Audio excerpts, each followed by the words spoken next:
जब उसे बंगाल की एक पुरानी कथा के बारे में मेल आया, शाक चुन्नी, शादीशुदा औरत की आत्मा, तो वो तुरंत निकल पड़ी। ट्रेन से उतरकर वो टैक्सी से एक छोटे से गांव पहुंची, शोड़ारपुर। शाम का धुंधल का और दूर से ढोलक की धीमी आवाज। गांव के स्कूल की टीचर इंद्राणी दी उसे लेने आई। सिंपल टांटा साड़ी, आंखों में थकान, पर मुस्कान बहुत सच्ची। आश्चो नायरा, तुम ही हो पॉडकास्ट वाली? हाँ दीदी, डरावनी कहानियाँ सुनने आई हूँ। इंद्राणी दी ने एक सेकंड उसे गौर से देखा, फिर बहुत धीरे से बोली, डरावनी कहानियाँ सुनना और उन्हें जीना दोनों अलग होते हैं। नायरा ने इसे बस लोकल ड्रामा समझकर हंसी में टाल दिया। रात तक नायरा का सामान इंद्राणी दी के घर पहुंचा दिया गया। पुराना पक्का घर, दीवारों पर काली सफेद फोटो फ्रेम। खाना खाते खाते इंद्राणी दी ने पूछा, तुमको शाक चुन्नी के बारे में क्या पता है? नायरा ने रिकॉर्डर ऑन किया। बस इतना कि वो शादीशुदा औरत की आत्मा होती है, लाल बॉर्डर वाली सफेद साड़ी, हाथ में शाखा पोला, सही? इंद्राणी दी की आंखें एक पल को चमक उठी। शोही पर अधूरा। शाक चुन्नी सिर्फ मरी हुई औरत नहीं, अधूरी शादी की परछाई है, जिसका सुहाग छीन लिया गया हो या जला दिया गया हो। उन्होंने खिड़की के बाहर इशारा किया। वो जो दिख रहा है ना, वो है पोटोला तालाब। कहते हैं वहाँ आज भी रात को लाल बॉर्डर वाली साड़ी पानी पर उतरती है। वो कौन थी? उसका नाम था कल्याणी। कल्याणी बहुत सुंदर थी, बिल्कुल सुहागन की तरह सजी रहती थी। हर सुबह शाखा पोला पहनकर नदी में पानी भरने जाती।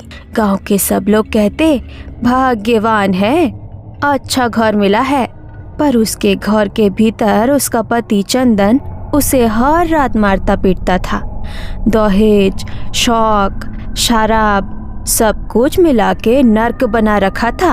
एक दिन तीज से एक रात पहले कल्याणी ने चुपचाप खा पी कर व्रत रखा, ये सोचकर शायद मेरे तप से मेरा पति बदल जाए। रात को चंदन फिर नशे में लौटा।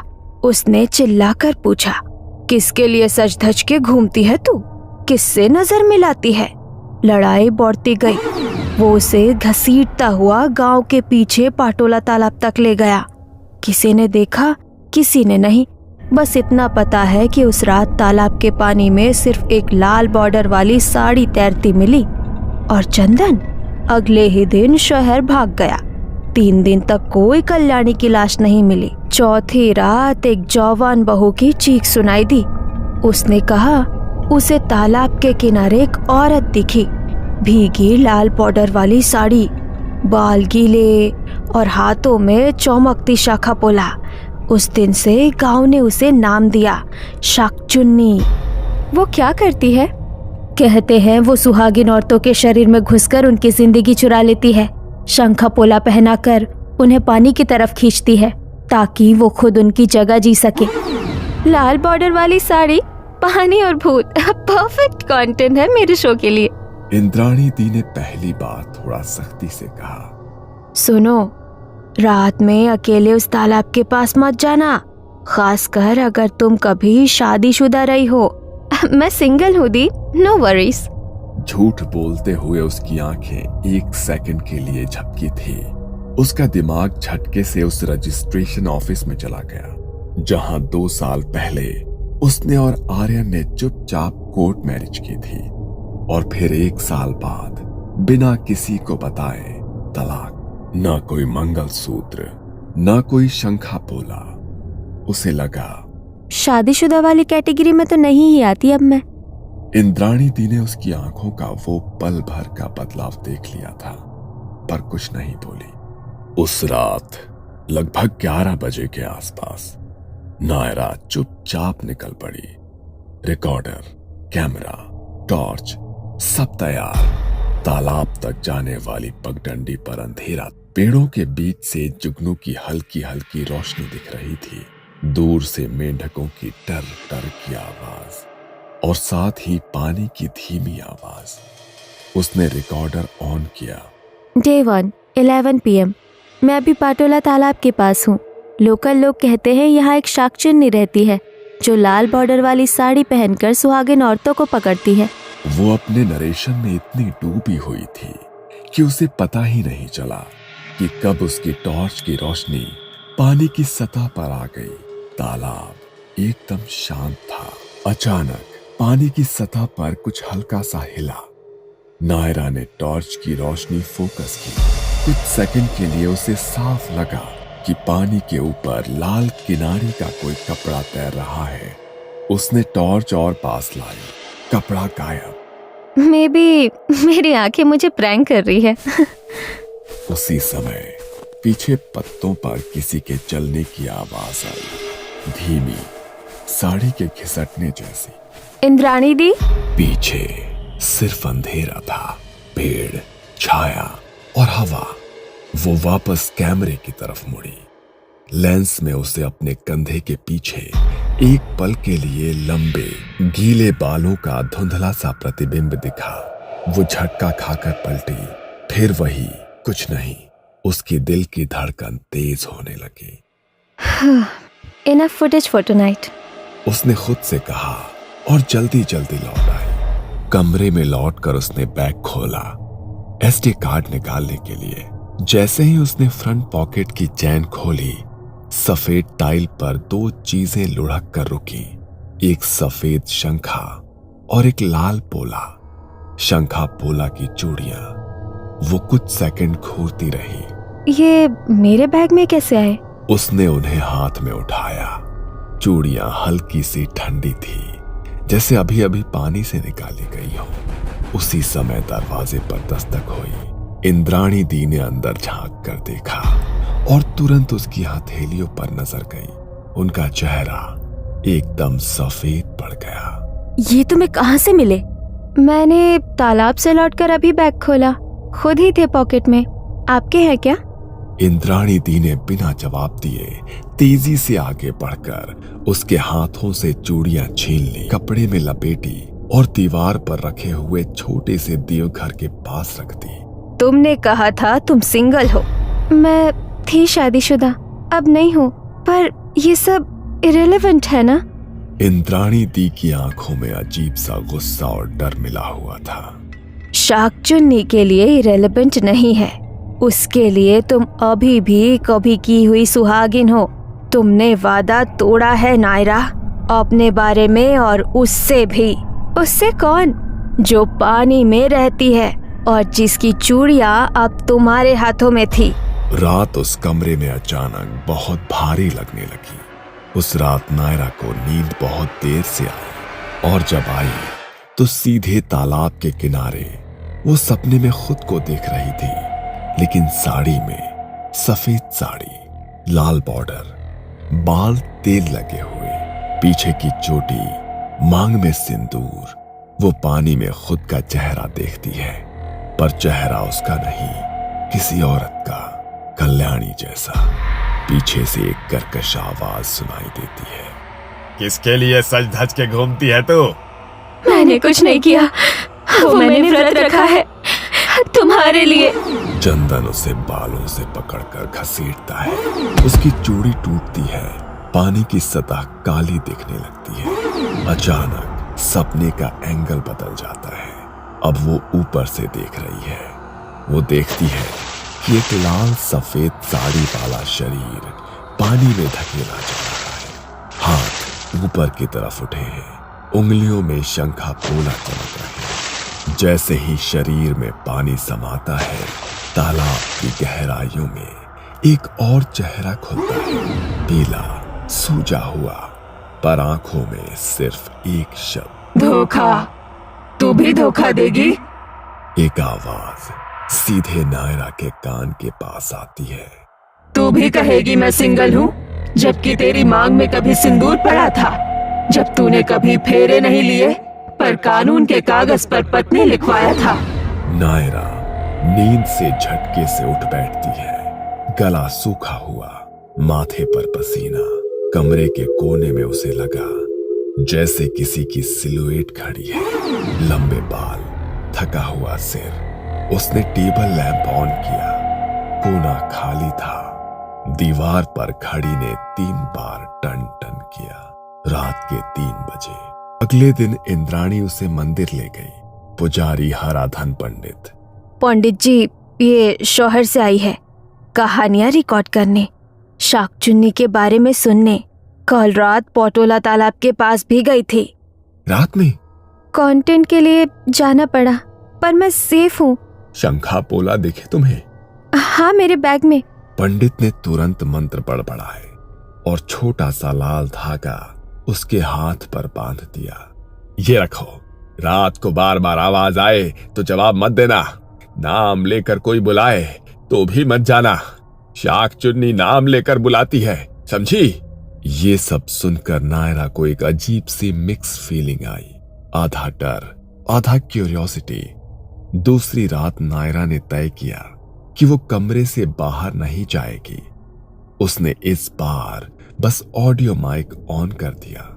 लगभग 1 बजे के आसपास खिड़की के बाहर से कांच पर हल्की टकटक की आवाज आई। उसने सोचा, शायद डाल से टकरा रहा होगा कुछ। फिर वो आवाज साफ हुई, जैसे कोई नाखून से कांच पर लाइनें खींच रहा हो। धीरे धीरे एक और आवाज उभरी, नायरा, नायरा, दरवाजा खोलो। आवाज में अजीब सी मिठास थी, जैसे कोई बहुत अपना हो। मैं इंद्राणी दी। पर उसी क्षण उसे याद आया, इंद्राणी दी ने सोने से पहले उसे कहा था, आज मैं ऊपर वाले कमरे में नहीं, नीचे आंगन में सोऊंगी, क्योंकि मेरी माँ आई है। तो ऊपर वाले फ्लोर पर कोई नहीं होना चाहिए था। दरवाजा खोलो ना, 1 मिनट ही तो बात करनी है। अब आवाज धीरे धीरे बदलने लगी। तूने मुझसे झूठ बोला। तूने कहा तू सिंगल है। तेरी मांग में भी कभी सिंदूर था। नायरा का दिल जोर जोर से धड़कने लगा। उसने हिम्मत करके बहुत धीमे से पूछा, तुम कौन हो? कुछ सेकंड के लिए सन्नाटा, फिर बहुत पास से, जैसे दरवाजे की दरार पर होठ लगाकर, और मुझे तेरी जगह चाहिए। दरवाजा अपने आप हल्का सा हिलने लगा। उसी समय सीढ़ियों की तरफ से किसी के तेज कदमों की आवाज आई। दरवाजा एकदम शांत हो गया। नायरा, नायरा, दरवाजा खोलो। ये आवाज इस बार असली इंद्राणी दी की थी। नायरा ने दरवाजा खोलकर राहत की सांस ली। इंद्राणी दी का चेहरा घबराया हुआ था। तुमने दरवाजा नहीं खोला ना? ना, नहीं। अच्छा किया, वो तुम्हारा नाम लेकर बुलाती है। पहले वो मेरे साथ भी ऐसा ही करती थी। आपके साथ? कल सुबह मैं शॉप बता दूंगी। आज बस जागती रहना, सोना मत। सुबह चाय के साथ इंद्राणी दी ने एक भारी सी बात शुरू की। तुम सोचती हो मैं बस स्कूल टीचर हूँ। मैं भी कभी किसी की बहू थी। 16 साल की उम्र में शादी हुई।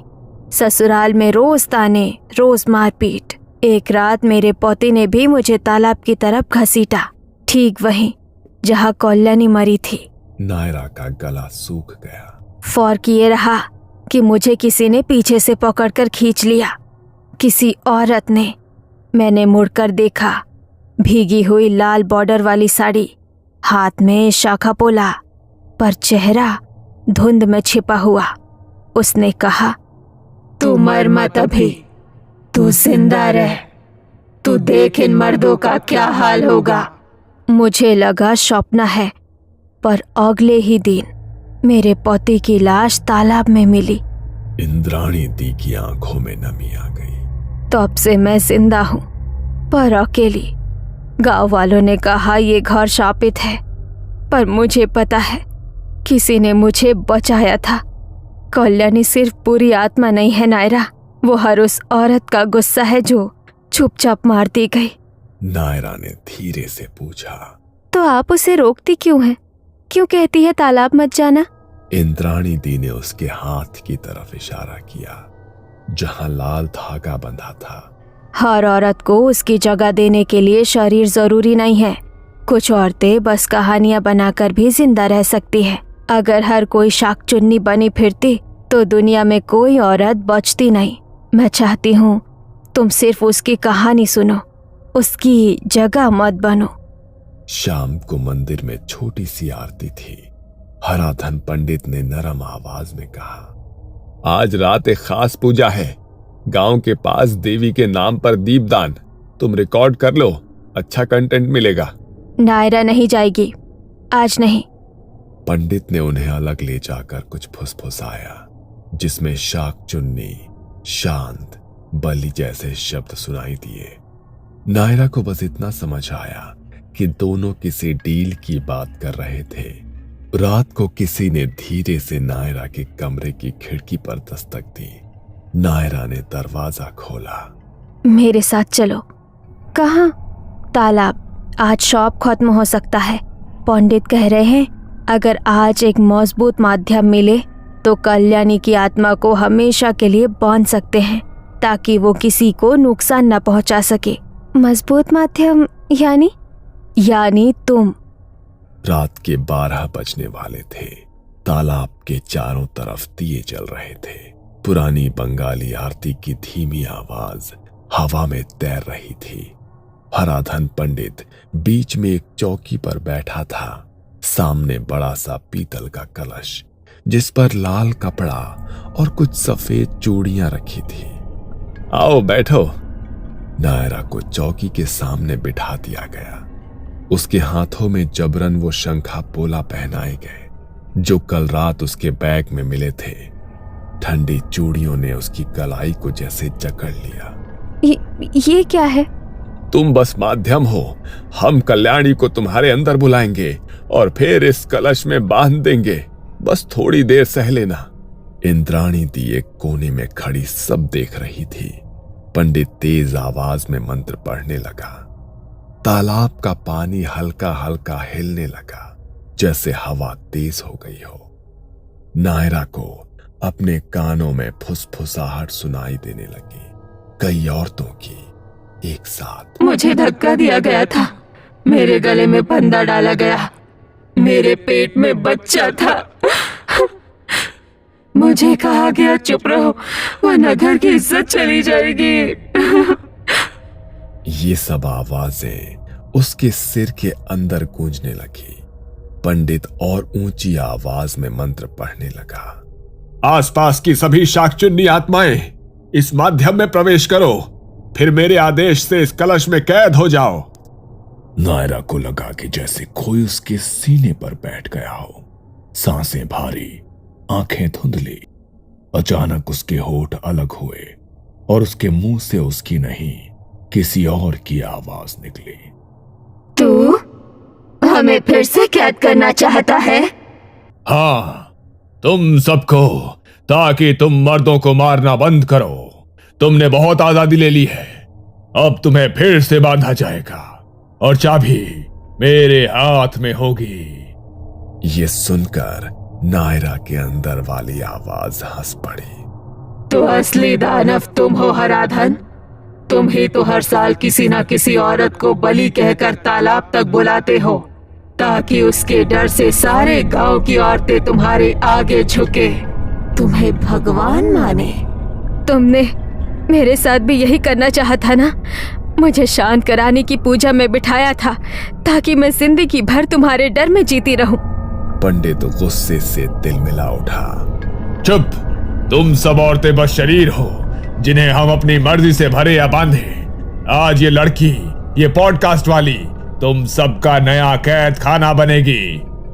उसने कलश की तरफ हाथ बढ़ाया जैसे उसे नायरा के सिर पर उड़ेलने वाला हो। ठीक उसी पल तालाब के बीचों बीच पानी उबलने लगा, जैसे नीचे से कोई ऊपर की तरफ धक्का मार रहा हो। पानी की सतह पर लाल सफेद कुछ दिखने लगा। एक साड़ी का पल्लू, धीरे धीरे भीगे हुए बाल, सफेद चेहरा पानी से ऊपर उठी। वो थी शाकचुन्नी। लेकिन अजीब ये था कि उसका चेहरा एक नहीं था। कभी वो कल्याणी का लगता, कभी किसी और औरत का, कभी इंद्राणी दी जैसा तो कभी खुद नायरा जैसा।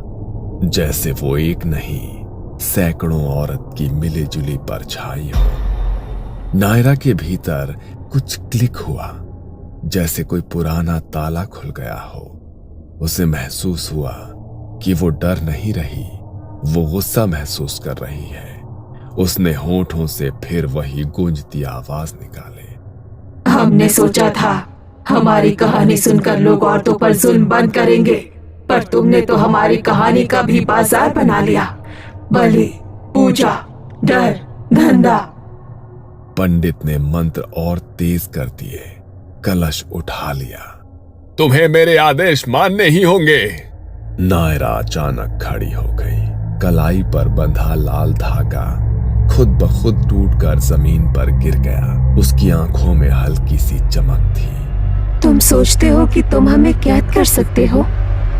पीछे तालाब से निकलती हुई आकृति अब बिल्कुल उसके पीछे खड़ी लग रही थी, जैसे उसकी ही परछाई हो। इंद्राणी दी ने धीरे से फुसफुसाया, कल्याणी। नायरा मीडियम नहीं, हमारी आवाज बनेगी। वो हमें कैद नहीं करेगी, वो हमें सुनेगी और दुनिया को सुनाएगी। मैं तुम्हें आदेश देता हूं। उसने कलश को नायरा के सिर पर मारने के लिए ऊपर उठाया। उससे पहले नायरा ने एकदम से आगे बढ़कर उसका हाथ पकड़ लिया। पंडित की कलाई से तेज जलने की आवाज आई, जैसे किसी ने गर्म लोहे पर पानी डाला हो। उसने चीख मारी। उसी समय तालाब से कई अदृश्य हाथ निकलते हुए महसूस हुए, जिनकी परछाई पानी में दिख रही थी। वो हाथ पंडित के पैरों को पकड़कर धीरे धीरे तालाब की तरफ खींच रहे थे। इंद्राणी, बचाओ! मैंने तुम्हें भी बचाया था। बचाओ, बचाओ! नहीं, तुमने बस हमें डराया था। आज डर तुम पर है। पंडित का शरीर फिसलता हुआ तालाब की कीचड़ तक गया, पर पानी से निकलते अदृश्य हाथों की ताकत ज्यादा थी। आखिरी पल में उसकी चीख गांव की खामोशी में गूंजती रह गई। फिर वो पानी के अंदर समा गया। तालाब फिर शांत हो गया। दिए हवा में बुझ गए। सिर्फ लाल पल्लू का एक कोना पानी में तैरता दिखा और फिर वो भी डूब गया। सुबह होते होते सब कुछ जैसे सामान्य हो गया हो। गांव वालों ने सुना कि हराधन पंडित रात को पैर फिसलने से तालाब में डूब गया। इंद्राणी दी ने नायरा को स्टेशन तक छोड़ने का इंतजाम किया। रेलवे प्लेटफॉर्म पर नायरा ने रिकॉर्डर ऑन किया। ये है पाटोला तालाब की कहानी। शाकचुन्नी जो कभी सिर्फ कल्याणी थी, जो हर उस औरत का गुस्सा बन गई, जिसकी आवाज़ दबा दी गई। पर यह कहानी सिर्फ भूत की नहीं है। ये कहानी उन सब की है जो आज भी जिंदा होकर डर में जी रहे हैं। शायद अब शाकचुन्नी किसी को पानी की तरफ घसीटने नहीं आएगी। शायद अब वो माइक के जरिए बोलेगी। उसने रिकॉर्डर बंद किया, या उसे लगा कि उसने बंद किया। ट्रेन में बैठते समय इंद्राणी ने उसकी तरफ देखा। तुम सुनोगी हमारी बाकी कहानियां भी? जरूर। इंद्राणी की आंखों में कुछ था, आशीर्वाद या चेतावनी, समझ नहीं आया। ट्रेन चल पड़ी। डिब्बे में अकेले बैठे हुए नायरा ने रिकॉर्डर चेक करने के लिए प्ले दबाया। पहले तो उसकी खुद की आवाज आई, जैसा उसने स्टेशन पर बोला था। फिर अचानक बीच में रिकॉर्डिंग में एक दूसरी आवाज आ गई, जो उसने कभी बोला ही नहीं था। अगर ये